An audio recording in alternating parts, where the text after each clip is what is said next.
when I began my journey, there was a lot of self-doubt. Trust me, there was a lot of self-doubt. Whenever I would enter a session, I would convince myself that I was going to mess it up. I would convince myself that the other person is going to laugh at me. He or she will kind of, psychoeducate me, and I will look like a fool. And that came from a sense of, or from a place of fear, sure, but also a huge chunk of it got to do with, lack of confidence. So that's when I actually, caught myself, seeking for validation from my clients. And that kind of became so toxic, where I started feeling very inadequate whenever my clients did not have anything good to say about me. And then when I introspected, I figured out that only when people or my clients had something good to say to me, only then I felt like I was doing something, qualitative. Otherwise, I felt like I was so inadequate, and I felt like, nobody wants to hear to what I have to say. Nobody has to listen to what I have to say. And that's when I kind of, again, introspecting, I kind of figured out that, I was feeling insecure. I was feeling very, very insecure about my work, about how I come across as a therapist. And because I was starting out, there was a lot of beginner's luck. That's what I convinced myself. That's why people are reaching out to me. It's just beginner's luck. You don't bring anything to the table. So the reason why I'm saying this is because this topic is very personal to me. This is something that I have gone through, not just with work, but otherwise also. Okay, so I will begin presenting.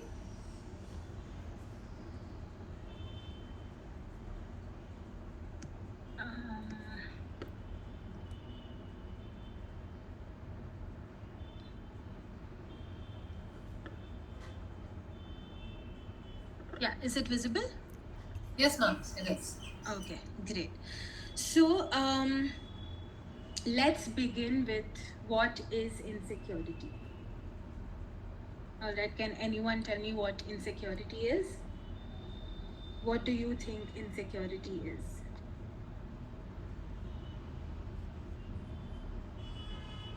When you feel threatened. Okay, okay. When you're not confident about yourself and you feel other is better than you are. Right, so comparison. Yeah. Right, okay.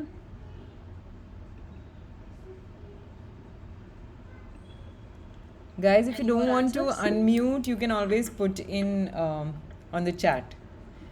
There's a one person saying to have feeling of inferiority. Okay, okay, great. Yeah.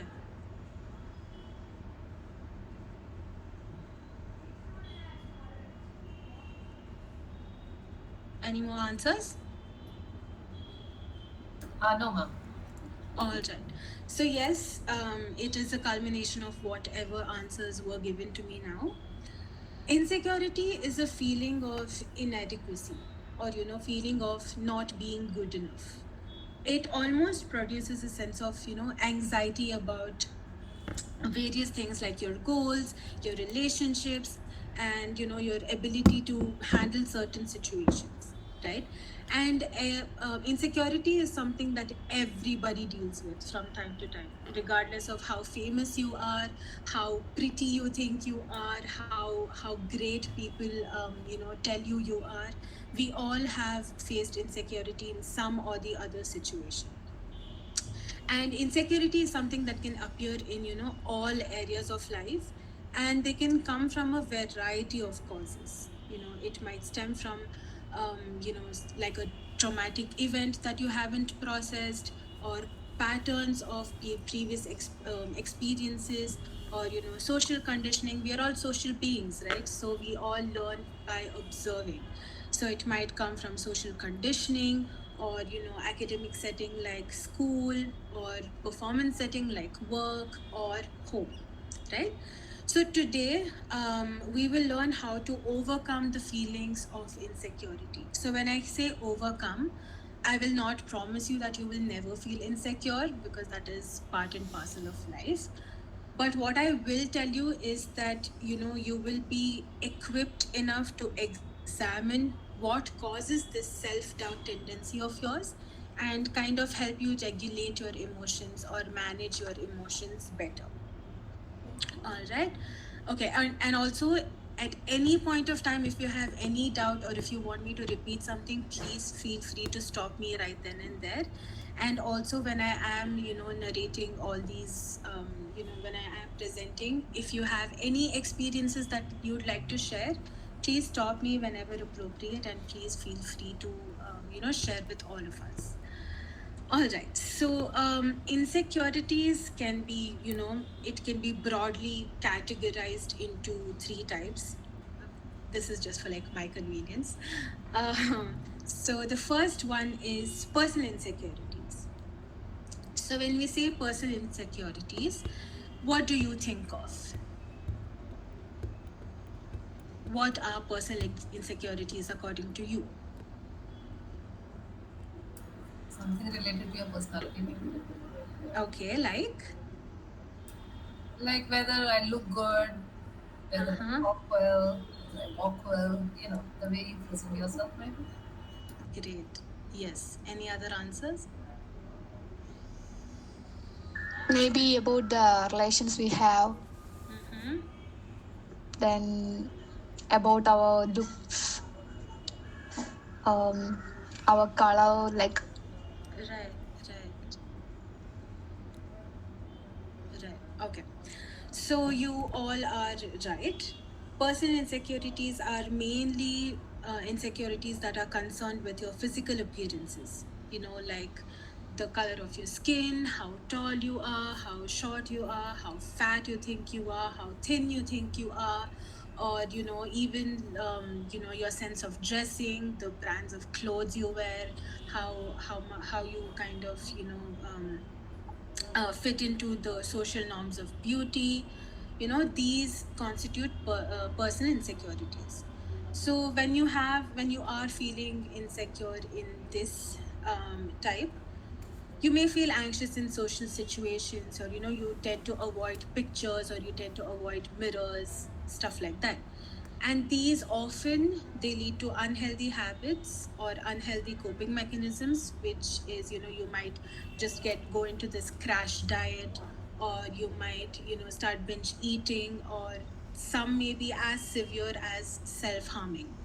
So self-harming, why is over time I was able to establish why self-harm is used as a coping mechanism, because it seems as though physical pain is more easily dealt with than emotional pain. So that's why there are people who go through such hard times, and they think that self-harming is the one way that they feel like they can cope with their emotional pain or emotional irregularities. All right, next is professional insecurities. So can I get some answers, please? What do you think professional insecurities are?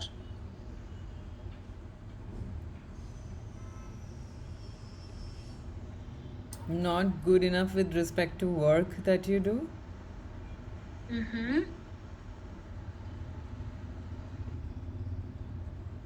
Not up to par with your colleagues. Right, right. Wonderful. Okay.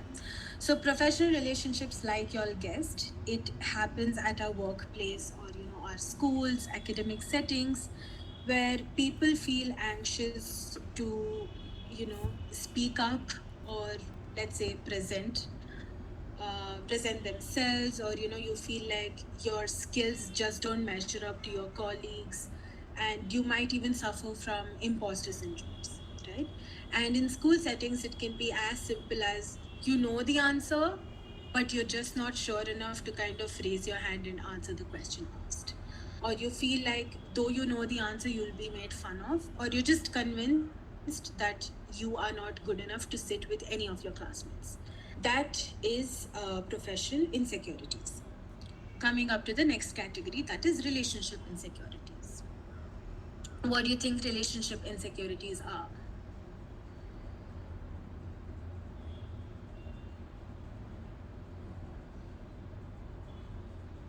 Whether you're good enough for the other person. Mm-hmm.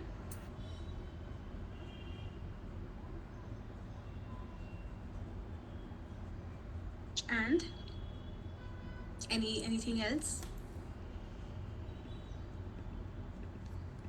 Probably getting jealous when it comes to your partner, talking to someone else. So that's Yeah. there, that insecurity that the person might, walk away or leave.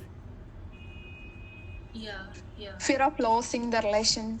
Right, right. Definitely, definitely. So relationship insecurities are actually the most common type of insecurity that we come across, at least personally that I've come across with my clients. So there are feelings that, where you feel that you're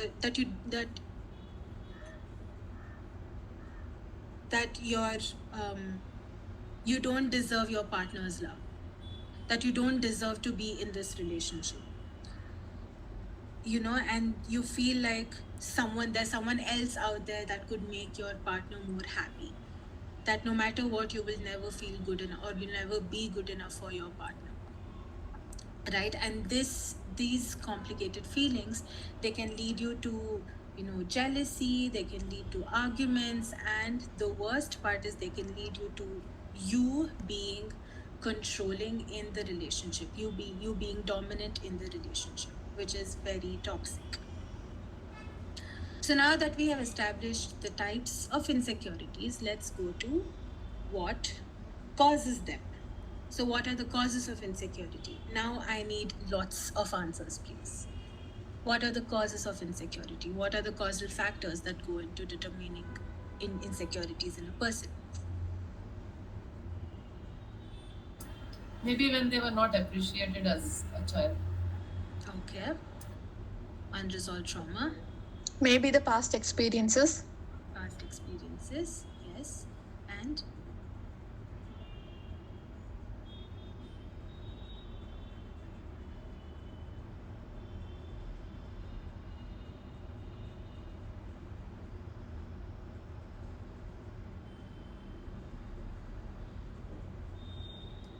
yes. Answers, please.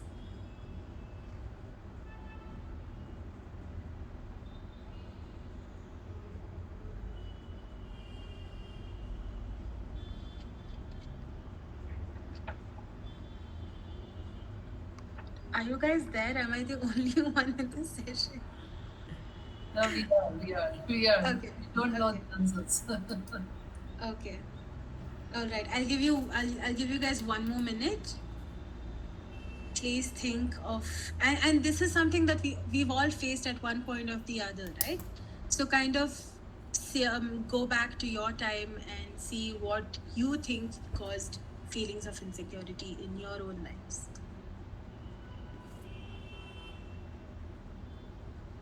Lack of confidence. Perfect. Okay.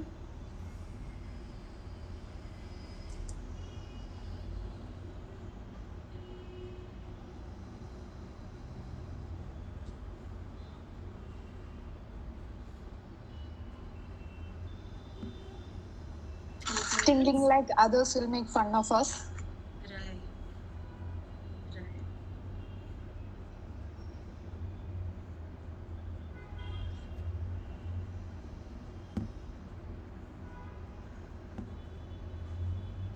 Okay, all right. So, great answers, and I will cover all of them. But, generally speaking, there's no one cause of insecurity. There are so many factors that can lead to, you feeling insecure. And it may stem from traumatic event, or like crisis events. And it can also be a result from one's environment, the atmosphere or your immediate social circle, and some unpredictable ruins in your daily life can cause you anxiety and make you feel insecure about ordinary events which are meant to be like a routine events. Even simple things like that can cause you insecurity. So the first one is lack of confidence. So confidence in a human being comes from a place of feeling heard, feeling seen, and feeling validated, right? And these are the three base feelings that we as human beings need to feel confident in whatever we do. For example, I am presenting this slide to you all now, and if I get no response from you all, then it's very evident that I'm not doing a good job, at least to me. Speaking of insecurity, at least to me it feels like, okay, I'm not doing a good job, and that's why I'm getting no response. So lack of confidence can cause a lot of imbalance in your own sense of self, in your own sense of self-worth. Okay, the next cause is body image. So body image issues are something that are so complex. When we think of body image issues or body image as such, we think that it's just okay for people who have a healthy sense of body image or a positive body image. They say, I like my body. And for people who have a negative sense of body image, they say, I don't like my body. But body image is something that is so complex. For most people, it is not as simple as I like my body or I don't like my body. For most people, it can be a culmination of many factors that go into you feeling good or bad about your body. For example, your perception of how your body looks to you and to others, right? So for me, my body, for me, I perceive my body to be this very beautiful looking body. But then when others tell me that I look fat, or that they see my stretch marks, or they see cellulite on my body, that might cause me to not like my body anymore. So your perception of how your body looks to you and to others is one factor. And your evaluation of individual parts of your body, this is something that is so profound, and this is something that I learned very recently. So I have dealt with body image issues almost all my life. And recently, when I went into my own therapy session, I was told to kind of rate individual parts of my body. And initially, I was so embarrassed to even kind of look at each part of my body, be alone rate them. But that is something that kind of gave me such kind of meaning to what I was associating my body parts with. So this is something that can also be a causal factor for having a body image issue. Next factor is your feelings about your body and your body parts. So I don't know about everybody, but I have my favorite parts of body, wherein I like certain parts of my body more than I like certain other parts of my body.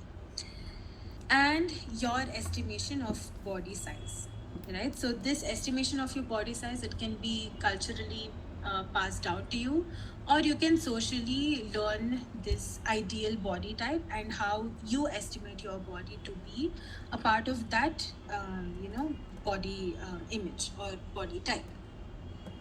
So these are a few factors that go into um, kind of constituting body image issues. So with body image issues, of course, we talk about eating disorders, to kind of, when we kind of succumb to that pressure, we kind of succumb to that feeling of insecurity. One of the ways that we cope with it is by you know going on a crash diet. I lost 25 kgs in 3 months. Or I didn't even exercise and I lost 5 kgs in 1 week. Learn how to lose tummy fat in 1 week. Or learn how to build muscles in 2 months.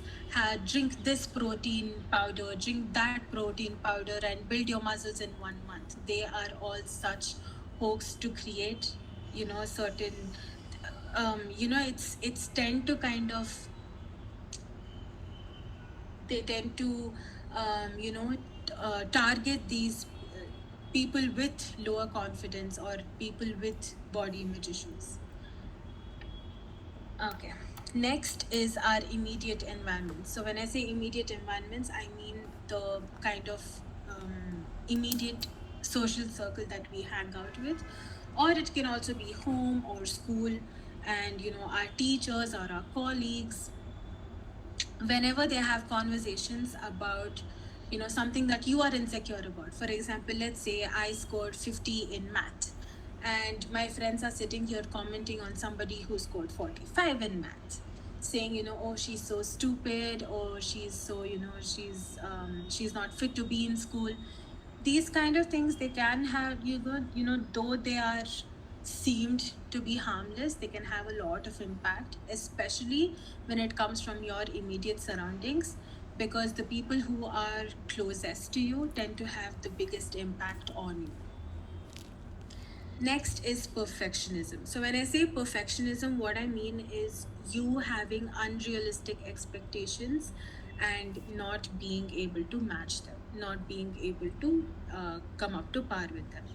So, I'm going to take again the example of marks. So let's say I am a person who scores low in math, or like I'm an average student in math. Okay, let's say I score in my 40s.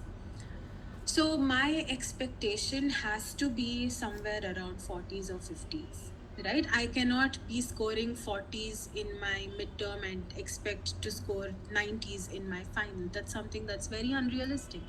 And that is my way of setting myself up for failure.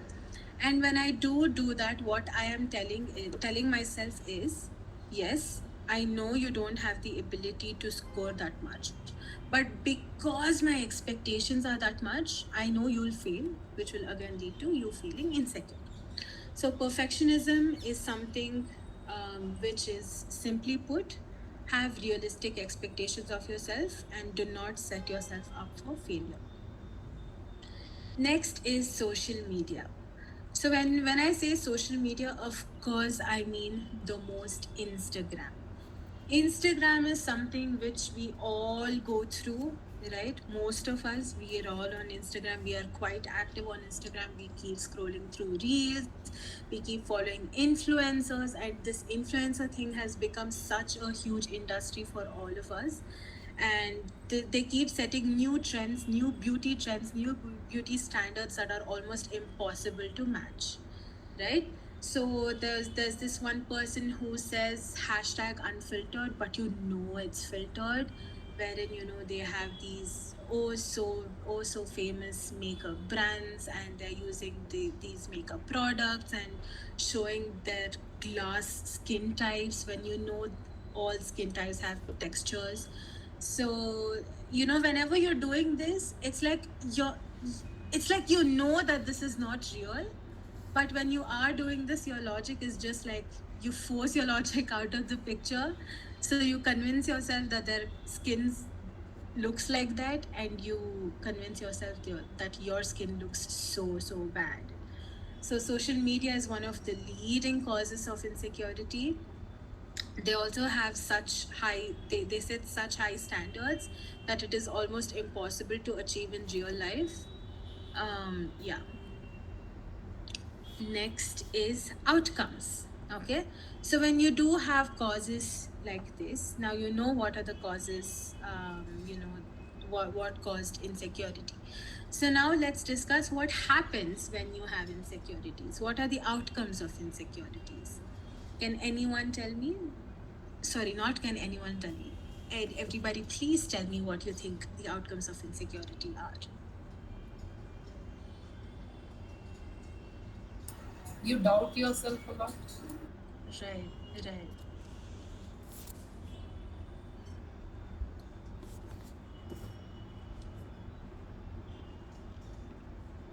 Insomnia, Okay, can you explain?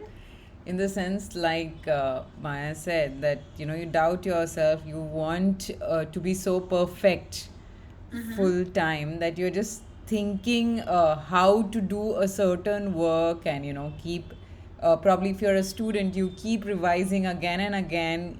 Instead of sleeping, you end up studying. You overwork your brain just to get that perfect score, so that you're not treated as somebody who is not so great in studies. So something like that. Right. So, in a sense of you failing to take care of your own needs. Yeah, probably. Yeah, that's a much better way of saying. Yes. Okay. Okay. There's one other There's one other thing in the chat saying not performing much as a person who is capable more than. Sorry, I did not get that. Could you please repeat? So not performing as much as a person who is capable or more than that. So you're not able to perform as much as the potential is. Maybe that's what. Okay. Okay, so your performance is getting affected is what the Yeah. Next one also self-criticism, self-blame, self-hatred eventually affecting your task and work. Right. Right. Okay, next.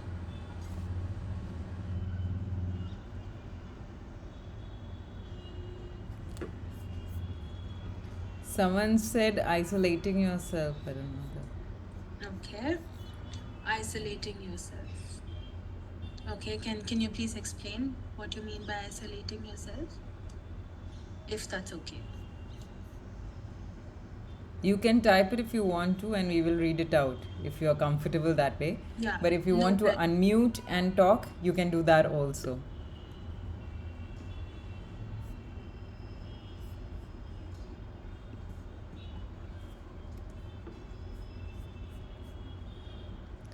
Avoiding interacting with people and going to social gatherings. That's what this person meant by Okay. isolating yourself. Okay. Okay. Okay. Okay. All right. Thank you.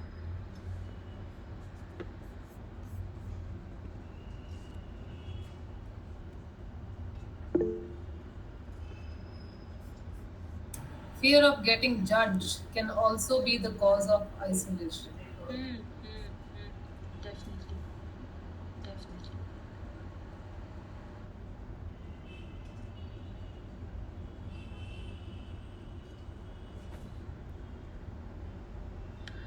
All right. Okay. So thank you for all the answers. They're all great. I think I speak about almost all of them. So like you all are doing my job for me. Thank you. Okay. The first one is the inability to form healthy relationships. So, one of the main factors that make a relationship healthy is both the individuals feeling, safe and secure in their own being, right? There are so many posts that are made on, you being enough for your own self and not getting or not deriving happiness from somebody else or somebody else's actions or somebody else's behavior.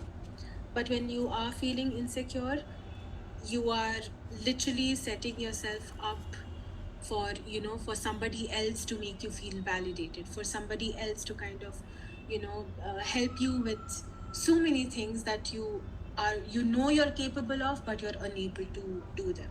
So this causes an inability to form healthy relationships. All right, and even if you do form relationships, not healthy relationships, then your relationship insecurities tend to kick in, which makes it unhealthy, or even to an extent of me saying toxic. Next is being indecisive. So when I say being indecisive, for us to make decisions as humans, we need certain faith, certain confidence in what we do, in who we are.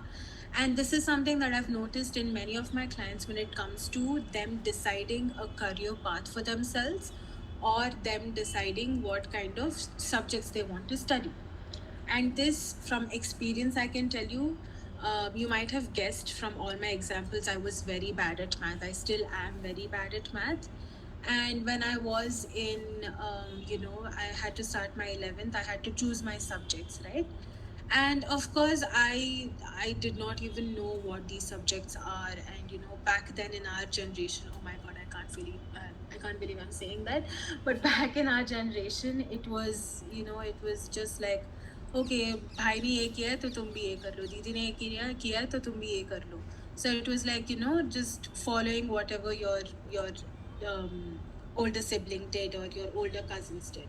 So naturally, I followed my brother, whatever path he took. He took PCMB. I don't know why he had to take PCMB, but that meant that, I'll also take PCMB.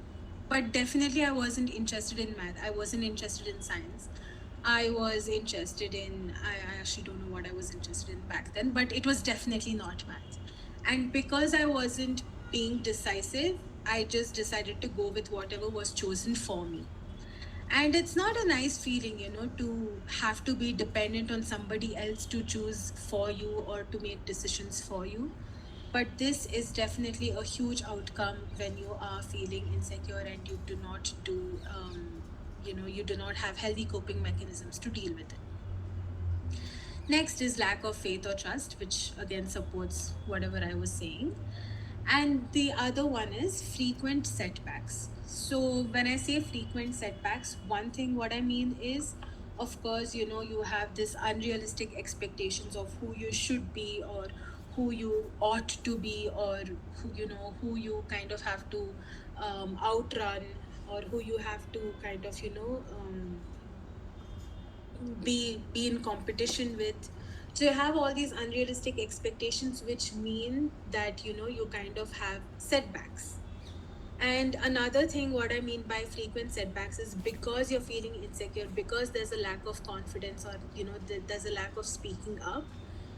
You deserve that promotion. You know that you deserve to be promoted. You have the ability in you to kind of present. You have the ability in you to kind of outweigh all your colleagues. But because you don't have that faith in yourself, because you don't have that confidence in yourself, you decide not to take a step forward. Because there's no initiating step from your end, you will experience frequent setbacks. Next is overcompensation. So this is more related to relationship insecurities, where you kind of overcompensate for your for what you bring to the table or lack thereof. Wherein you kind of shower your partner with love, you shower them with your time, with your affection, with your admiration, to a point where it can become suffocating, to a point where it can become toxic, to a point where you let your partner take you for granted, to a point where you will stop taking care of your own needs and take care of somebody else's need. When I say somebody else, I mean your partner's needs. To a point where your partner says, "Oh, it's just her. She's gonna be there no matter what." To a point where you will push the other person off over the edge. That is the kind of overcompensation that I'm talking about, because this comes from a place of you not feeling good enough and you feeling that the other person thinks that you will never be good enough. So no amount of love or admiration or affection will ever feel good enough for you to convince yourself that you deserve to be in this relationship or in this position. The next very dangerous outcome of insecurity is projection. When I say dangerous, I mean, projection is something that is spread, right? It is not something that you can keep for yourself and kind of deal with yourself, because you are making the other person vulnerable. Whoever is at the receiving end has to deal with their own, inabilities to whatever you are saying, because you are not in a position to manage your own emotions. So when I say projection, let's say I scored low marks, and I go back to school the next day, and then one of my classmates also scored somewhat around the same marks as me, and I indulge in making fun of them, mocking them. So that is me projecting my insecurities over somebody else. Let's say I am overweight and I start fat shaming people, right? That is my way of projecting my insecurities onto the other person. Now I don't know what kind of journey the other person has been through, but what I do, I project, because that is one kind of self defense mechanism that I am using to soothe myself, right? Next is ways to overcome insecurity. So this is the favorite part. This is the part why you guys joined today's session.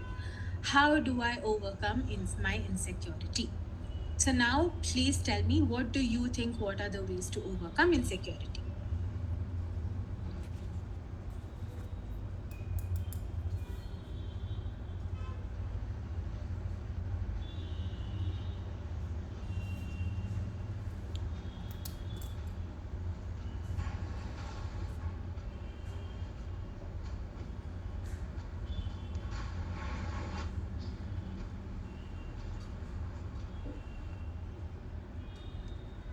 Yes.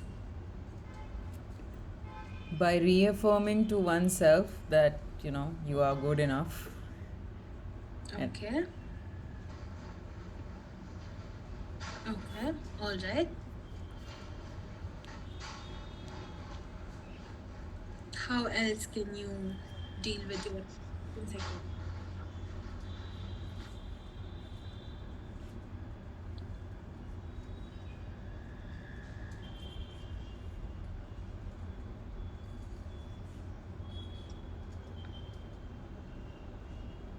Somebody said face your fears. Okay. But face my fears how? How can I face my fears?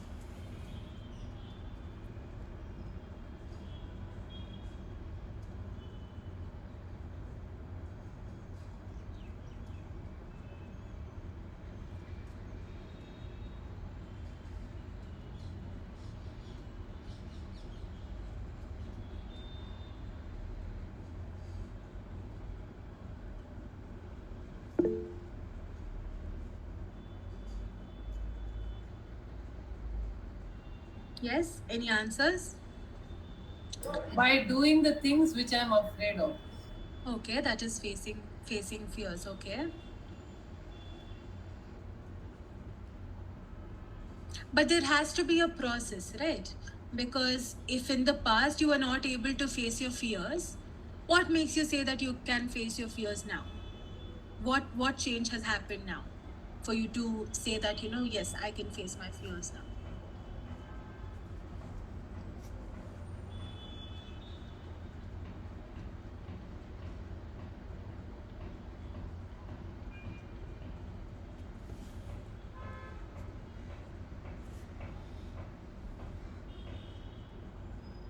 Acknowledging insecurity is the first stage, somebody said. Amazing. Okay.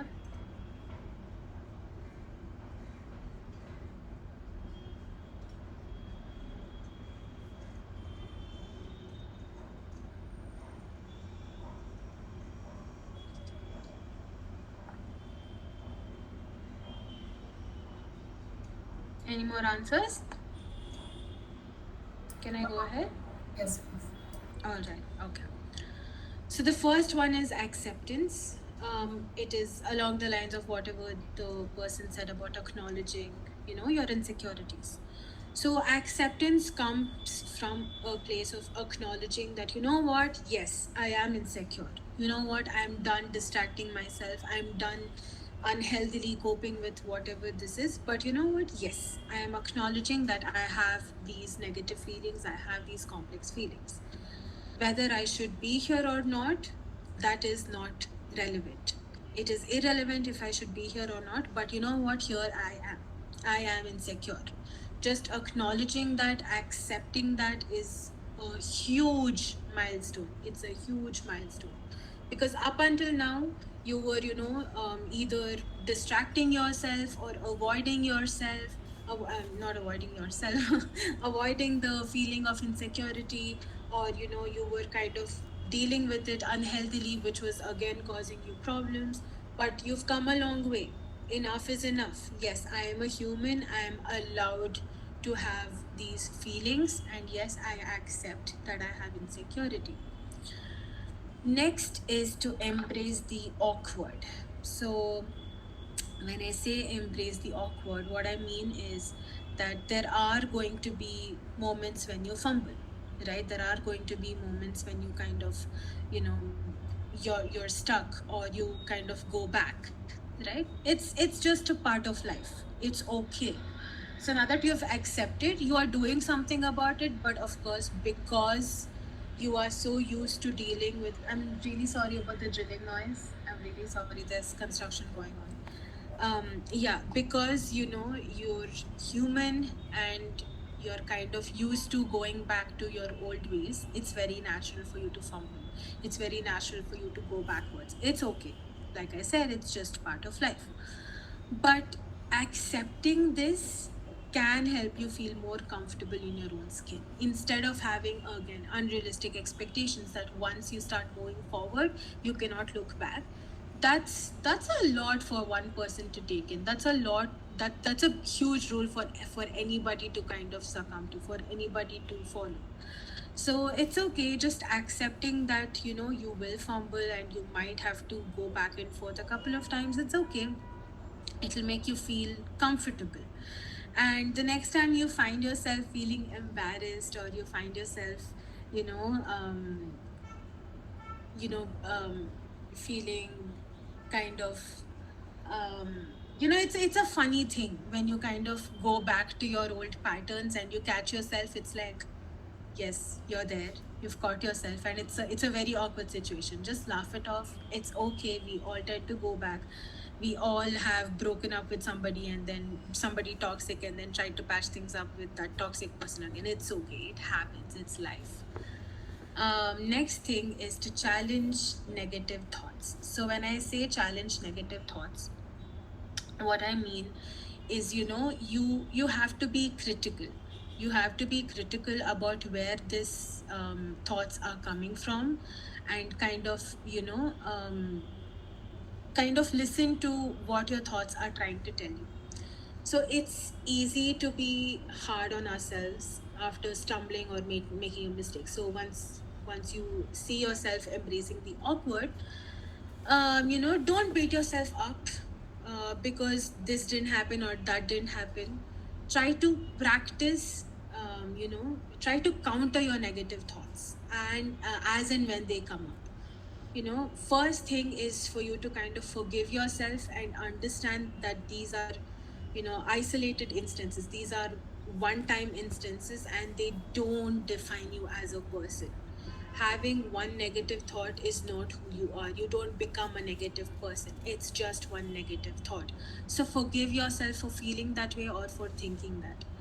And the next step that really, really helps most of my clients and myself is for you to write down your negative thoughts so that you can observe them. So for me, what works is whenever I have a negative thought or a negative feeling, I kind of write them down, and I also kind of trace what led to that negative thought to come up in the first place.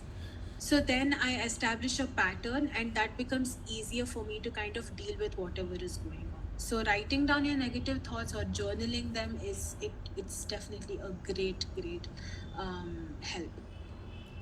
And the next thing is for you to kind of learn from the experience and refocus on what is actually working for you, right?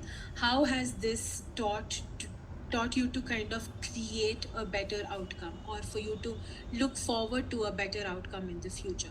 So this is how you challenge negative thoughts. Most people think that when I say challenge negative thoughts, they mean replace it with a positive thought. No. When you have a negative thought, when you have a negative feeling, I want you to sit with them, dwell on them, see where they're coming from, give more importance to them because they have a lot to say. Ma'am, actually, Yeah. person wrote in the chat, yeah, but get entangled in those negative thoughts rather than looking it as a wave which will pass. Right. So it's a very valid statement. Thank you for bringing it up. So I think what this person described is overthinking. So when I say challenge these negative thoughts, I'm giving you a pattern on how to go about it, right? If you start thinking about, let's say, I am fat, and your next challenge, your next critical question is, what makes you think so? What have you done for you to feel that you're fat, right?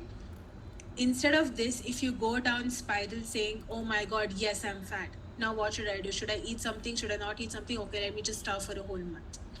That is you kind of dwelling into or going down the spiral in the same negative thought pattern. But here, I want you to challenge those negative thoughts. Don't agree with them, challenge them. Ask them for evidence. Say, okay, so you think this is this. What are the evidence? What is the evidence that supports this thought? So the more you answer your what if questions, the more easier it becomes for you to kind of challenge them and be critical enough to know where they are coming from. Did that answer your question? Did that answer your query?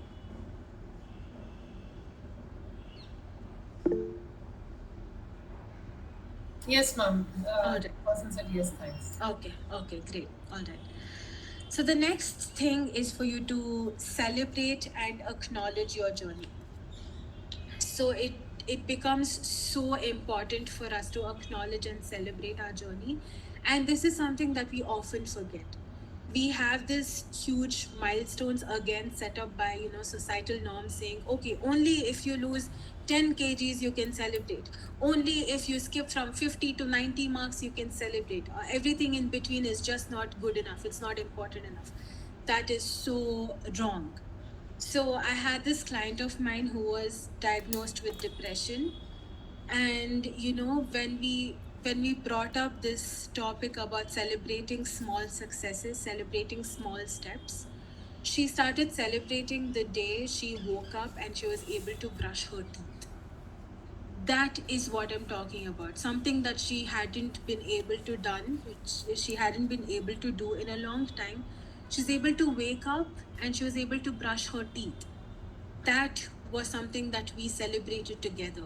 So that's how joyous you should be about each and every little step that you take to overcome any negative feeling or any negative emotion in your life, not just feeling of insecurity, it can be anything. So this becomes like a reward and something for you to kind of be motivated to go even further. So it's very important that you acknowledge your journey, and very, very important that you celebrate your journey. Sorry. Um,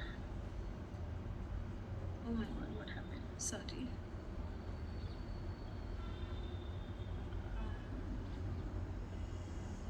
Oh my god. So sorry. Give me 1 second. That's okay, we're getting a recap. Yeah. So next is stepping away from troubling situations. When I say stepping away from troubling situations, remember when I told you guys that, let's say you're sitting with a group of friends and they start commenting about somebody else, that is a troubling situation. That is a toxic situation. No matter how close or this person is, please tell them that it's not okay to comment on anything about anybody. It's just not okay. It's high time we start calling people out for their behavior, for their patterns. Next thing, what I mean is, you're trying to eat healthy, you're trying to eat clean, but it's a weekend, it's a Sunday, your friends call you, and you really, really want to go, right? But think about the consequences. If you do go, you might end up eating something that that might ruin your journey, that might kind of put a break, or put the holds on your journey. Is that something that you want to do? Decide for yourself. And you know what, the best part is, it's okay if you want to go either way. There's nobody to judge you, there's nobody to tell you what to do or what not to do, because guess what, you're overcoming your insecurity. You can be decisive, you can decide things for yourself. If it is worth the consequences, then please go ahead and do it. But when it comes to emotional consequences, I suggest you stay the hell away from these situations. Next is take ownership. When I say take ownership, take accountability. Okay? Take accountability in the sense of, okay, so stop giving excuses for whatever behavior you were doing. You scored the low marks because you did not give yourself enough time to study. Stop blaming it on the people saying, maybe the teacher, maybe she fought with her husband, that's why she gave me low marks. No. Maybe the teacher doesn't like me, that's why she gave me low marks. No. Start holding yourself accountable for your actions. Start holding yourself accountable for whatever you are doing. The more you take responsibility for whatever you have done, not unnecessarily for something that you have done wrong or gone wrong in, it can help you kind of get real with yourself and get down to, okay, what can I do now, how can I make this right. Next is listen to your pain. So when I say listen to your pain, we often kind of distract ourselves when it comes to pain. Don't mask your pain, don't medicate your pain, don't avoid your pain. Pain is your most honest voice that is designed to protect you from further pain. All right? This is something that I believe in a lot. I'm going to repeat it. Pain is your most honest voice that is designed to protect you from further pain. So when you know something is causing you pain, listen to it. Listen to why it's causing you pain. It is trying to tell you something. It is trying to show you a path to take so you don't find yourself in that situation again.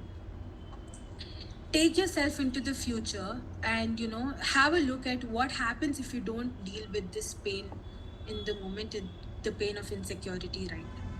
If you don't deal with your insecurity right now, just take yourself to a journey of, hmm, let me look 5 years down the line. Where will I be if I don't deal with this insecurity? So that should kind of give you an idea of what happens if you do deal with the pain of insecurity or if you don't. Right? It's like your own version of pros and cons. Next is have a compelling vision for yourself. So, have a compelling vision, as in, we all need something motivating, right? Something motivating to work towards. So, ask yourself, what do I want? Right? What do I want to be? What do I want to become?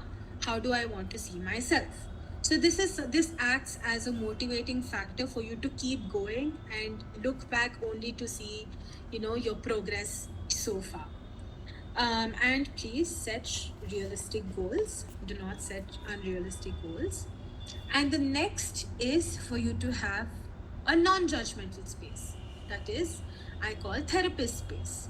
So therapist space is something, whenever a client walks into the cabin or walks into my office, it's, they feel the aura of non-judgment just passing through their veins and blood, because that's the power of offering yourself a non-judgmental space.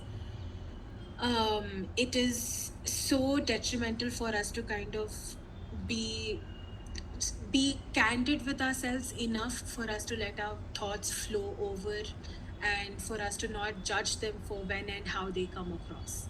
Yes, you can be critical, yes, you can be analytical, but don't judge yourself for them. Don't say things like you're stupid for something so silly. Don't say things like, you deserve this for something that you truly don't deserve, right? So having a non-judgmental space is so important and it's so detrimental in your journey. um yeah, so this is something that I want you all to do. I hope you all took notes on how to kind of at least think about overcoming your insecurities. um, and that brings us to exploring new paths and passions. So once you have all of these, written down on the go, now is the time for you, because now you're this new person with all of this confidence and all of this amazingness that you want to explore new paths, explore new passions. Let's say you're just a bathroom singer. Okay, what if I take music classes and become the best singer of them all? So explore new paths, explore new passions. Do not stop yourself. Take risk. Be adventurous, and don't stop yourself just here. Overcome all your negative feelings, all your negative thoughts. Life is beautiful, yes, but you are what makes it beautiful. Um, so yeah, that's it. Any questions from your end? Actually, ma'am, there are